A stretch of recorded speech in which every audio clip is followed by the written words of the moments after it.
Matchday 6 brings a whole host of European action. The post-Ronaldo era at Real Madrid isn't as bad as you think. Spurs can make a big move for Spain's wonder kid in midfield, and which European striker is at the top of everybody's list. That and more coming up in the next few minutes, as I'm your host Matt Frohlich, you are the Onefootballers, and this is the Daily News. Now first off, I know you're wondering where on earth have I been for the last few days? Well, I was in Barcelona watching Spurs in the Nou Camp just about seal qualification to the next round of the group stage. Check it out, here's the proof.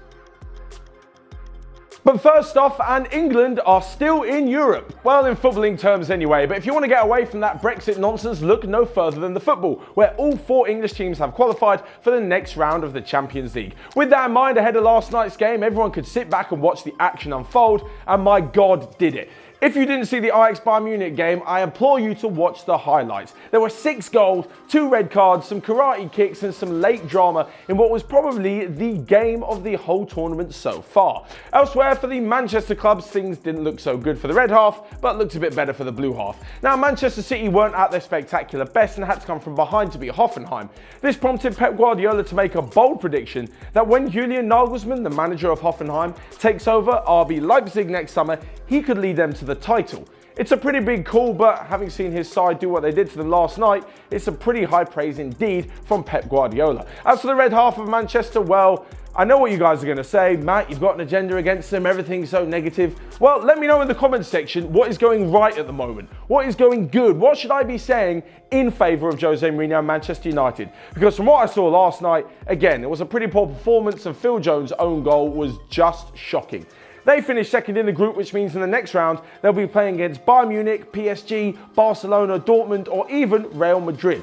However, on last night's basis, a draw against Madrid might not be so bad. This is because last night, Real Madrid faced their biggest ever defeat at home in any European competitive match ever. They lost 3-0 at home to CSK in Moscow. However, if you're thinking this is all because Ronaldo left, well, things aren't going so well in the Champions League for him at Juventus either. I say not going so well, they're of course through and they've topped the group, but there's actually no difference in between the two teams. Because of Juventus' shock loss to Young Boys of Switzerland last night, both Juve and Real Madrid go through as group winners on 12 points with 4 games won and 2 lost. So there's not actually any splitting them at the moment, and when it comes to their chances of lifting the trophy come May, I think they've got about the same chance at the moment. It all depends who they get in the draw, of course. But moving away from Champions League football and to some transfer news, and we edge ever closer to the January transfer window.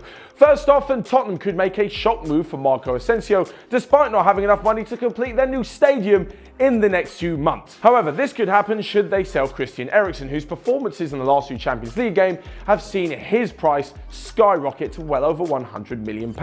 The Dane was instrumental in their draw in the Nou Camp on Tuesday night, and it's said that Barcelona, as well as Real Madrid and Juventus, are all taking a look at him. So should he move on, Spurs could turn their attentions to Marco Asensio. Now I know what you're thinking, he was heralded as the future of Real Madrid and definitely the future of Spain. However, things haven't been going so well for him at Real Madrid, and overall it seems like a pretty poor atmosphere to be involved in.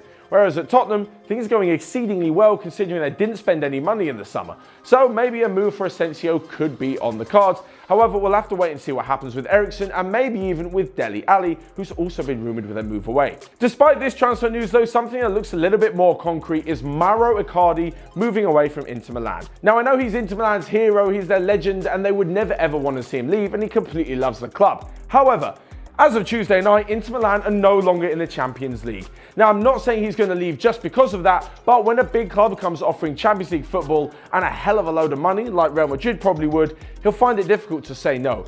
It's a big thing going from the biggest games in European football to Thursday nights against some unknown team. No offence to those left in the Europa League. But for Mauro Accardi, I think that he'll probably accept the offer.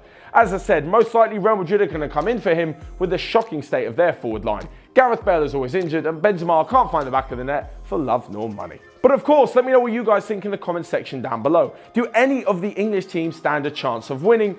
Will Mauro Accardi be moving to Real Madrid, and will Marco Asensio end up at White Hart Lane?